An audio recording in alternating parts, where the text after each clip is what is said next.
Today I'll be discussing my thoughts on Rich Dad Poor Dad. I like to consider myself a bit more knowledgeable in the financial department, so I thought maybe a kind of beginner book like this, as it says right there, I thought it'd be fun to read because I heard so much about it. And so I decided to give it a shot, especially since my landlady actually was talking about Robert Kiyosaki and some of his videos that she saw recently. So I thought, what the hell? I'm not doing anything in the meantime. While I'm waiting for my other books, I might as well give it a shot. So I did. And my overall thoughts on the book, actually, my opinion was kind of the same, essentially, what I thought going into the book and coming out of it. Because I didn't think there was going to be much to learn just because I really try to round myself out and keep up to date with what's going on in the world, financial department, and everything. So reading into it, I kind of felt like I knew, essentially, I feel like I already learned some of these lessons beforehand, or I've heard of it already. Thanks to like technology, thanks to Google, we have so much available already. I feel like almost everything he said has already been done. But that's why I think in its time, but I think it said it was published in 1997. That now I could see why it'd be super useful and why people would consider it like the number one book, number one personal finance book of all time. Because it's true, he kind of says a lot of things that I think people can take that is very unconventional and just kind of wrong. I mean, he states in the beginning, I think in the foreword, how he had such a trouble time getting the book published in the first place because his recommendations, his knowledge was so contrarian that most publishers were like, dude, you don't know what you're talking about. I think one of his famous lines was, your house is not an asset. And that was the thing that a publisher had like a giant beef with. And I like, and that's what I always felt like throughout the entire book.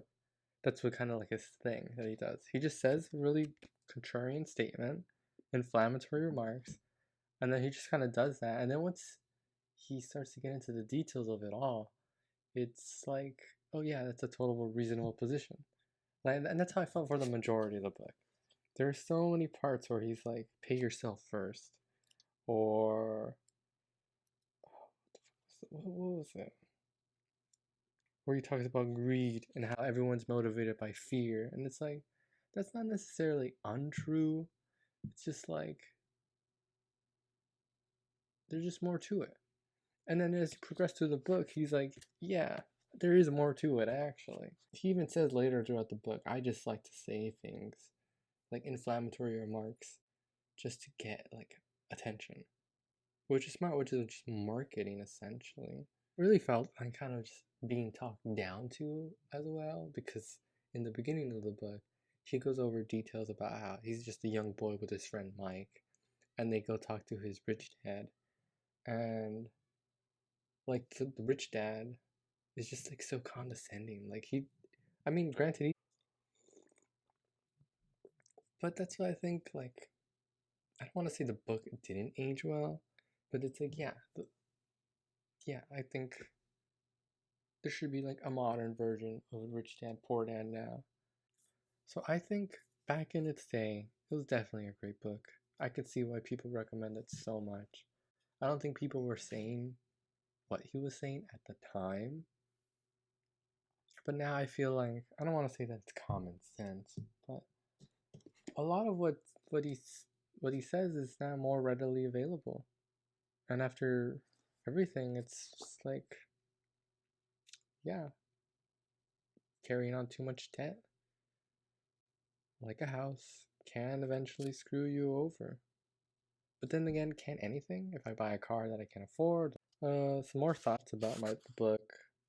Um, yeah, I think overall I just didn't like his writing.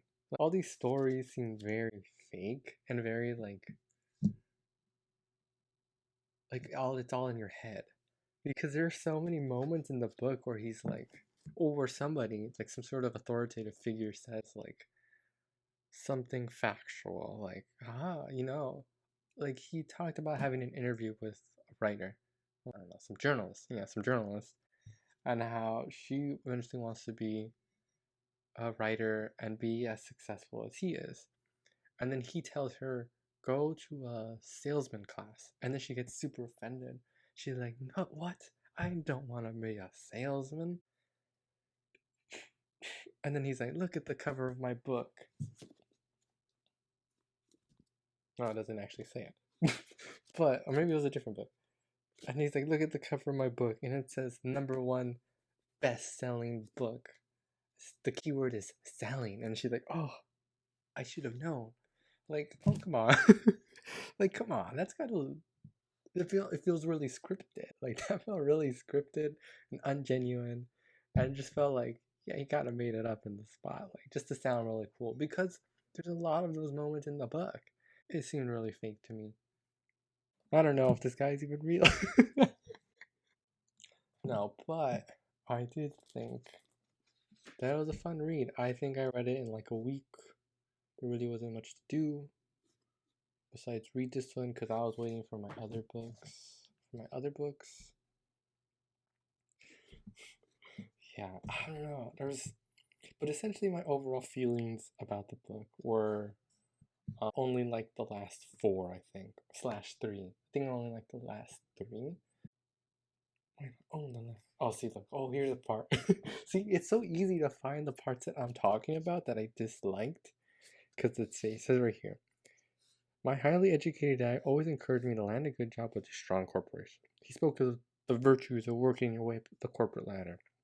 He didn't understand that by relying solely on a paycheck from a corporate employer, I would be a docile cow, ready for milking. When I told my rich dad of my father's advice, he only chuckled. Why not own the ladder, was all he said. Like, I don't know. Do people talk like that? It's a weird way to talk. And the way I'm reading it is how I read it in my head. So maybe I'm just giving it, like, I don't know, too much of a theatrical sense. But I don't know. He has some good points. Like, why not own the ladder? Like the whole docile cow thing. Like, yeah, if you're constantly working under someone, you're always at their mercy in a sense. And so, like, it is important to have other sources of income. And I think that's great. That's good thing to think about. I don't know that many people who have like their own sort of side thing going on because it's difficult. It's really hard. Financial literacy is important. That's a lesson that I think that actually that was a good distinction as well that he makes about being intelligent. You can be intelligent but not be financially educated. Like, that's a good point. Yeah. Yeah, and then there's parts that are like very critical of other people. It's like he has little random quotes on the sides of the books, or he's like, so many people say, "Oh, I'm not interested in money," yet they'll work at a job for 8 hours a day. It's like, yeah, dude, we got bills to pay. Like, we can't just. I don't know. What are my thoughts on this damn book? I can't think. Okay, let's see. I liked his criticism about schooling as well. How there doesn't seem to be many. That it isn't part of the curriculum, I guess. That people aren't being taught how to be smart with your money, which is a critical skill and a good point. Like, the education system is a bit rigid. It does encourage follow these certain rules and get a good grade, and then you can go home, which is very similar to, you get a job, you do a good job, you get money, and then you get to go home. Like, it's a very similar pattern. He's not wrong. And again, I think he has a point about making it a better way of educating people about money. And then there's a part, I don't remember which chapter it was. Maybe I should ask my landlady. Her and I were kind of reading it together. Slash, by coincidence. Oh, by coincidence, yeah. Because in her library downstairs, which is why I have the book, I saw it there and I took it and I started reading it. And then she said, "Oh yeah, I just ordered the book and got it so that I can read it." And I was like, "Well, what do you mean you just ordered the book? Like, it's downstairs. The copy I'm reading is yours." And she's like, "Wait, what?" And then she's like, "Oh crap, I ordered a second book." So, yeah, she ordered a second book. I don't know. She's a funny lady. I like her.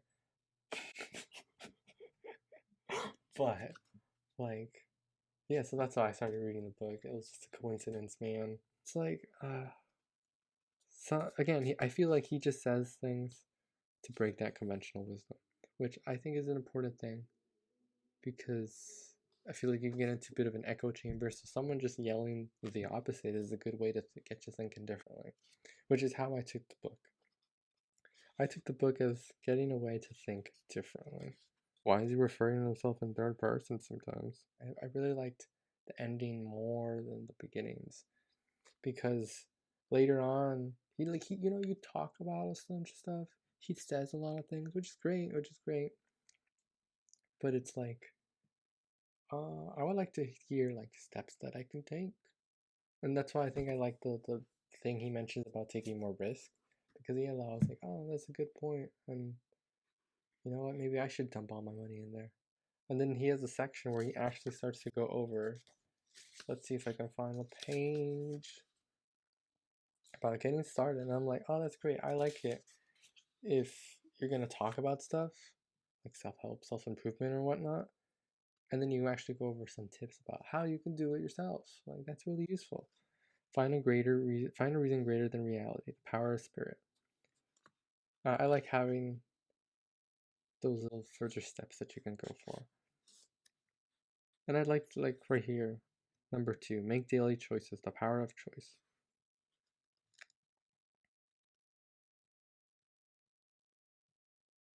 And he talks about like steps that he takes, like the gradual steps. Like, and I think that's very important and very realistic because you don't do things overnight. It looks like it is, but it's not. And I like how he goes over. I go to seminars all the time to like educate himself to make himself better before because I guess you can see like his from an outside perspective his investments or whatever could be seen as really risky. But he's done his research, he spent time, he educated himself, he's very well knowledge, and all of that you don't see. You don't see how he's built up to that decision. You don't see all the things that he's thought of up to make that decision. You just saw the choice, which I feel like goes to show how important the little choices you make every day actually matter. That actually, yeah, which I really like. So it's like if you want to do something, if you have a goal, something you want to do, like it's a lot more intimidating if you just try to do it like overnight. But if you take little steps, take it step by step, all of a sudden that challenge doesn't become so difficult, which I think is actually really useful. You take it day by day, and before you know it, you accomplished it. I like how he talks about choosing your friends carefully. That is true. I remember I had a history teacher who said, "Show me your friends, and I'll show you your future." And it's like the people you associate with have a big effect on you. The self discipline's always, I think, actually self discipline, which is lesson 5. Discipline itself is just something I value a lot. So that was something that I agree with, like a lot, because it's easier to say things. It's easy to say things. It's easy to be motivated one day, but then getting up and making sure you do it every single day, that's the hard thing.